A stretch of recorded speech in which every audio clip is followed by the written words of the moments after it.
Okay, today we got a progression for the dumbbell matrix. So if you look at previous to this video, I did what I call an upper body dumbbell matrix, which is a sequence of upper body movements of pulling and pushing in all three planes. So I was going to kind of run through that so that you kind of get a gist of what I'm talking about here. And now this is going to be like a full body.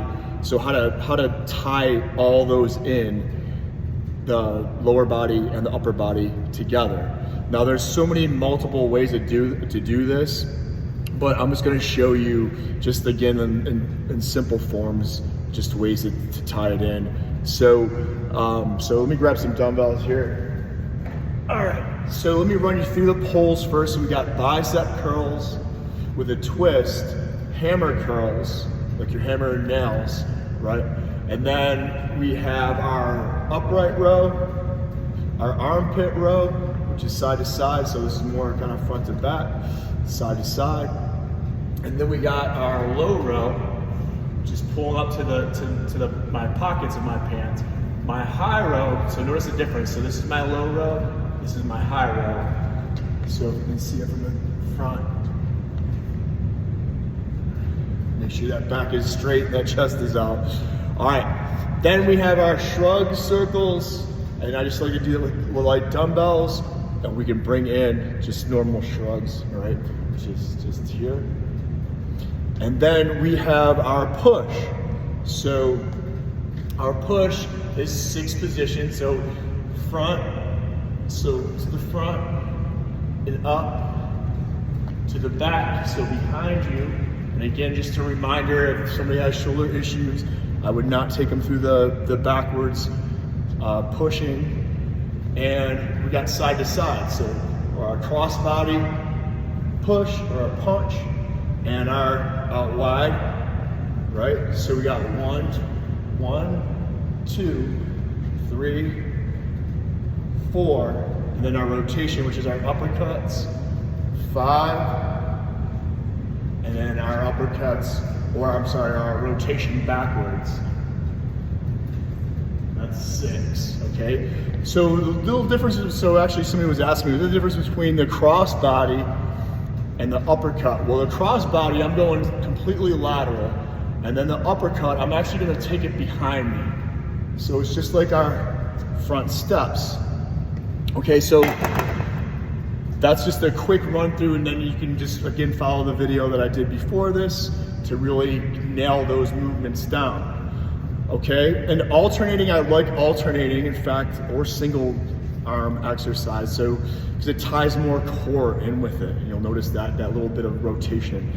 And then side bending when I'm doing my armpit row instead of just, right? So I'm getting more of my entire body in with each movement. So, 6 positions. Now I did a video on this, basically I think I called it the 6 positions, and there's cable exercise, all this stuff.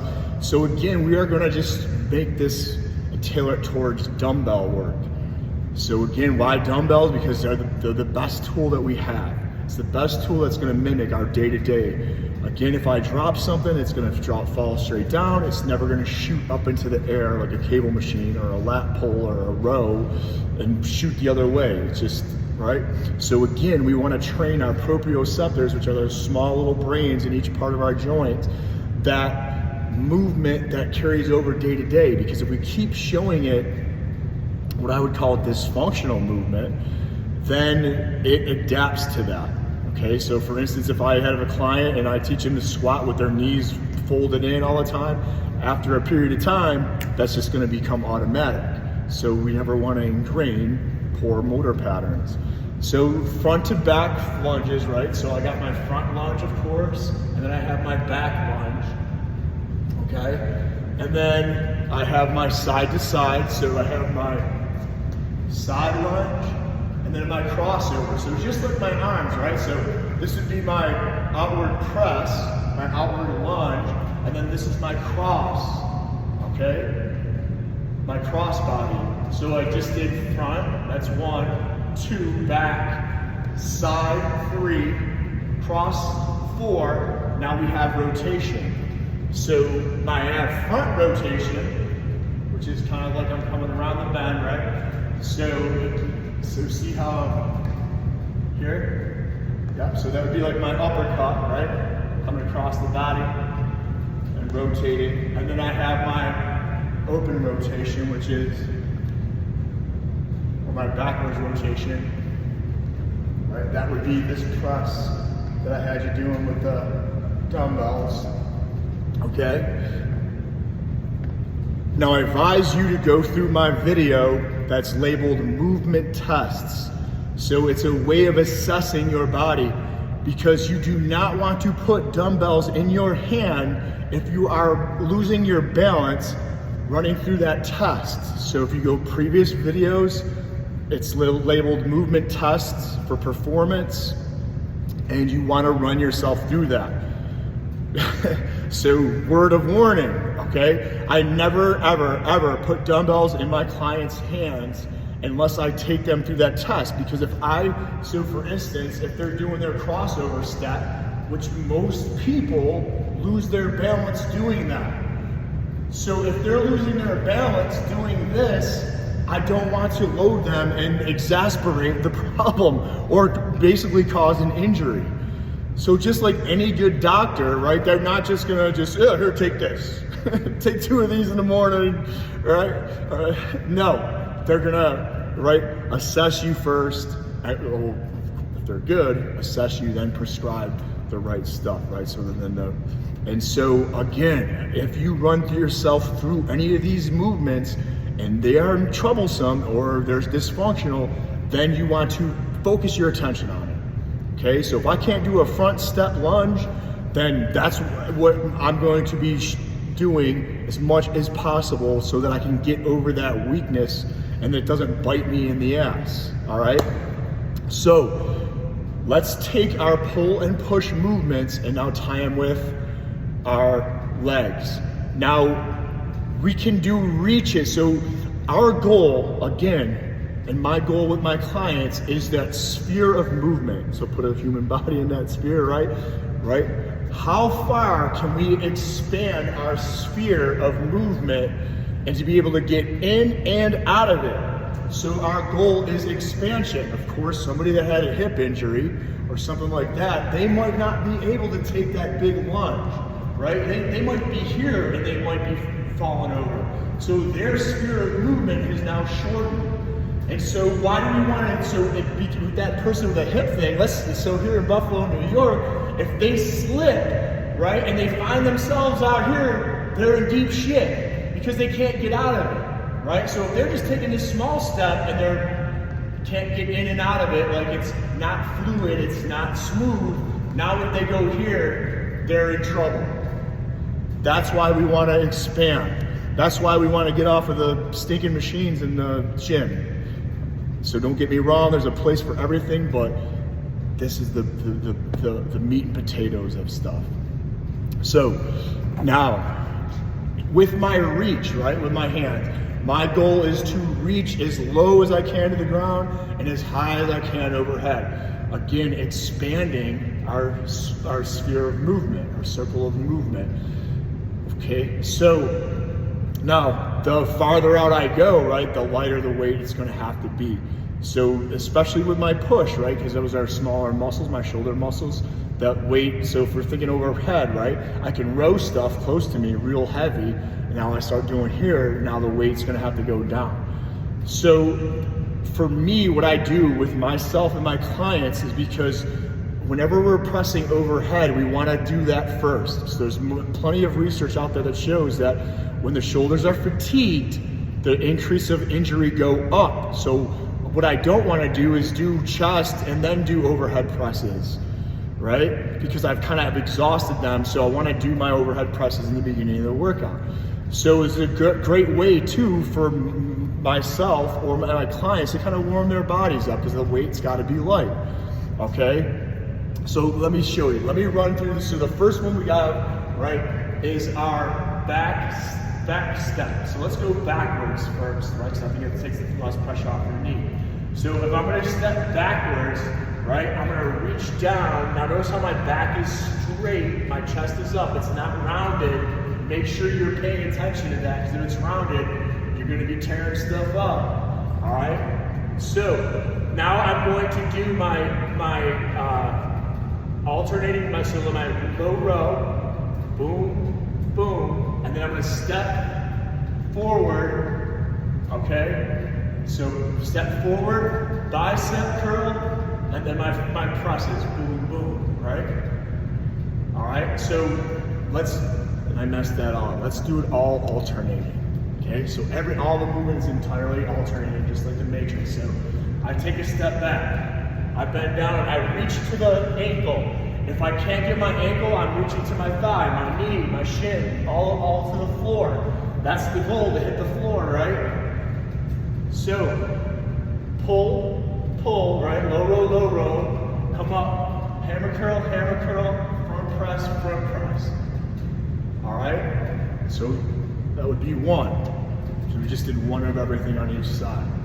Now think about, like, you do 10 reps of that, your heart is gonna be flying. You don't have to sit on a treadmill, you're getting a ton of cardio in it. And again, look at these exercises. They mimic real life. You would find yourself back in here picking something up and then pressing it over here, putting it somewhere high.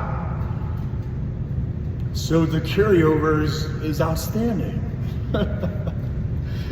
We're killing 20 birds with one stone. Okay, all right, so we just did a backwards lunge or a backwards step with a alternating low row, alternating hammer curl, front press, okay? So, let's take our forward lunge now, okay? So let's go forward lunge, okay? So I'm stepping forward here, make sure you can see. Stepping forward, right, going down. Now I'm gonna go high row, right? So, boom, boom, alternate, step back, hammer curl behind the back, all right? So then I'm gonna go, again, and I always stress this, if there's a difference between the left side and the right side, so let's say my left side, I'm stumbling all over myself, I can't get out as far, it's a little weaker, then that's the one to do more of. That's the one to do more of, catch it up, all right? So, front lunge. Reach to the floor if you can. High row. Yep. Step it back. Hammer curl, press. Okay? So now we already hit 2 of our presses movements and 2 of our row movements. Okay? Side to side. So we can go sideways. So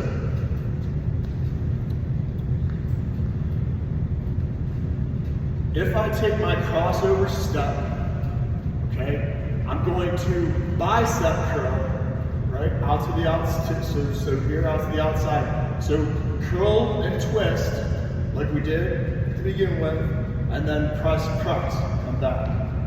Okay, so curtsy lunge or my crossover step, bicep curl, press, okay, to the side. So we got our side, we get our bicep curl with a twist.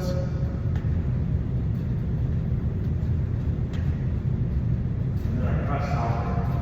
Okay, so and we're hitting everything lateral in that, including our pull and push. So now let's go side lunge.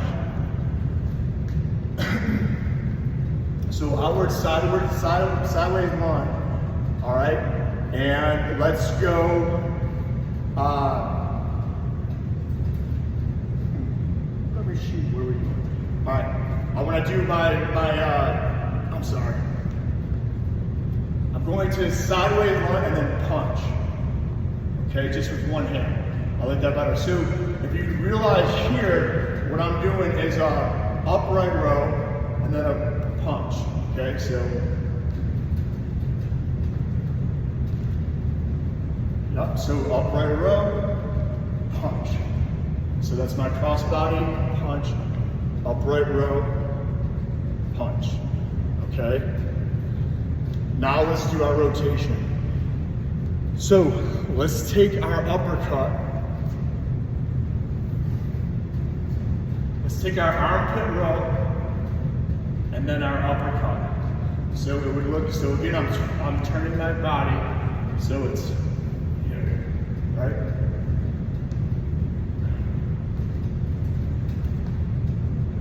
So keeping it to the side. This way pivoting. Yep. So armpit row, uppercut. Okay?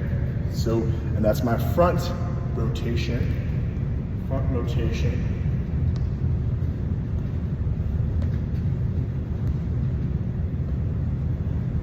Yep, so our goal will be expansion, so ultimately, right, I want you here, as close to the ground as you can and as far out as you can. Let's take our backward rotation and our back press, okay? So anytime I do my reach too, so if I do my reach to my ankle, and then my reach to overhead, I've automatically included a pull, a bicep curl or a row in it, okay? So backwards lunge, right? And then, so here again, I have a upright row, backwards rotation.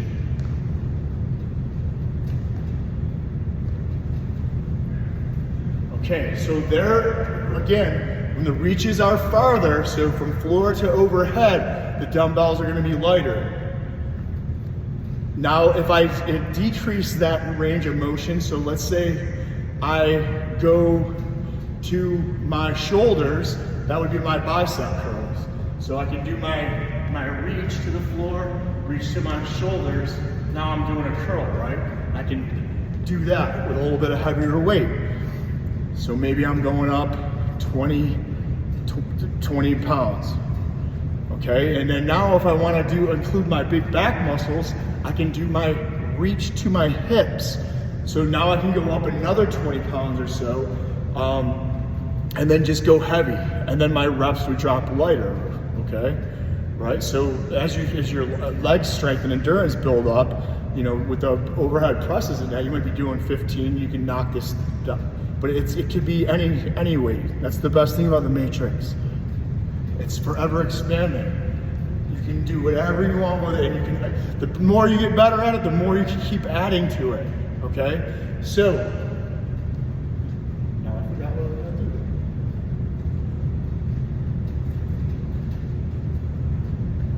Let's take your shrugs so we can get our squats, okay? So our squats, we can do squat and then a shrug.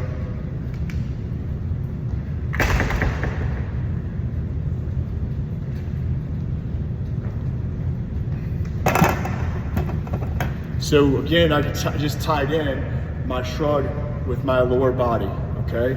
So that's the goal with all of this. And you can see, like I'm telling you, after you just do 5 reps on each side, your heart rate is gonna be flying and you're gonna get more bang for your buck. So talk about the core. If I go 1 dumbbell in my hand and I'm including that, now my core is so much more engaged just because of the imbalance of it. And again, in real life, when you have 20 pounds and what, it's usually, like I always say, 8 bags of groceries, keys, okay? So again, you wanna carry over your functional exercises to your day-to-day stuff. And with that being said, put these in your workout and take it to a whole nother level, whole nother galaxy.